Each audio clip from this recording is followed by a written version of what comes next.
আবৃত্তি করছি কবি জয় গোস্বামীর মেঘবালিকার জন্য রূপকথা কবিতাটি। আমি যখন ছোট ছিলাম খেলতে যেতাম মেঘের দলে। একদিন এক মেঘবালিকা প্রশ্ন করল কৌতূহলে, এই ছেলেটা নাম কি রে তোর? আমি বললাম, ফুসমন্তর। মেঘবালিকা রেগে আগুন, মিথ্যে কথা, নাম কি অমন হয় কখনো? আমি বললাম, নিশ্চয়ই হয়, আগে আমার গল্প শোনো। সে বলল, শুনবো না যা, সেই তো রানী, সেই তো রাজা, সেই তো একই ঝাল তলোয়ার, সেই তো একই রাজার কুমার পক্ষীরাজে, শুনবো না যা, ওসব বাজে। আমি বললাম, তোমার জন্যে নতুন করে লিখবো তবে। সে বলল, সত্যি লিখবি? বেশ, তাহলে মস্ত করে লিখতে হবে, মনে থাকবে, লিখেই কিন্তু আমায় দিবি। আমি বললাম, তোমার জন্য লিখতে পারি এক পৃথিবী। লিখতে লিখতে লেখা যখন সবে মাত্র 2-4 পাতা, হঠাৎ তখন ভূত চাপলো আমার মাথায়। খুঁজতে খুঁজতে চলে গেলাম ছোটবেলার মেঘের মাঠে।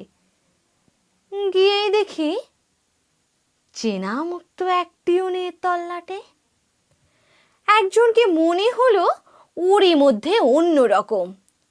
এগিয়ে গিয়ে বললাম তাকে, তুমি কি সেই মেঘবালিকা? তুমি কি সেই?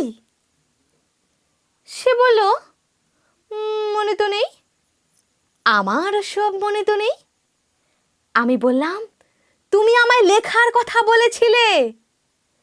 সে বলল, সঙ্গে আছে, ভাসিয়ে দাও গায়ের ঝিলে। আর হ্যাঁ শোনো, এখন আমি মেঘ নই আর, সবাই এখনো বৃষ্টি বলে ডাকে আমায়। বলে হঠাৎ এক পশলায় চুল থেকে নখ আমায় পুরো ভিজিয়ে দিয়ে অন্য অন্য বৃষ্টি বাদল সঙ্গে নিয়ে মিলিয়ে গেল খরস্রোতায়, মিলিয়ে গেল দূরে কোথায়, দূরে দূরে। বৃষ্টি বলে ডাকে আমায়, বৃষ্টি বলে ডাকে আমায়। আপন মনে বলতে বলতে আমি কেবল বসেই রইলাম, ভিজে একসা কাপড় জামায় গাছের তলায় বসেই রইলাম। বৃষ্টি নাকি মেঘের জন্যে? এমন সময় অন্য একটি বৃষ্টি আমায় চিনতে পেরে বলল, তাতে মন খারাপের কি হয়েছে?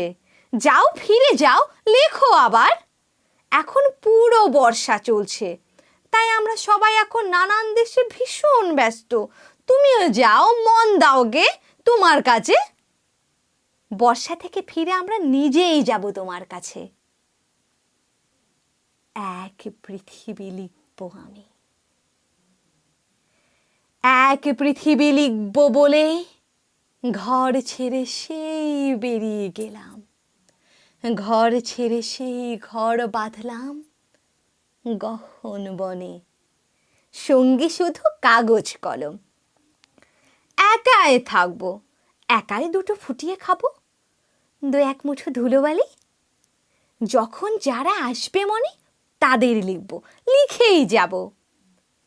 এক পৃথিবীর 100 রকম স্বপ্ন দেখার সাধ্য থাকবে যে রূপকথার, সেই রূপকথা আমার একার। ঘাড় গুজে দিন লিখতে লিখতে, ঘাড় গুজে রাত লিখতে লিখতে, মুছেছে দিন, মুছেছে রাত। যখন আমার লিখবার হাত অসাড় হলো, মনে পড়ল সাল কি তারিখ, বছর কি মাস, সেসব হিসেব আর ধরিনি। লেখার দিকে তাকিয়ে দেখি এক পৃথিবী লিখব বলে একটা খাতাও শেষ করিনি। ধন্যবাদ।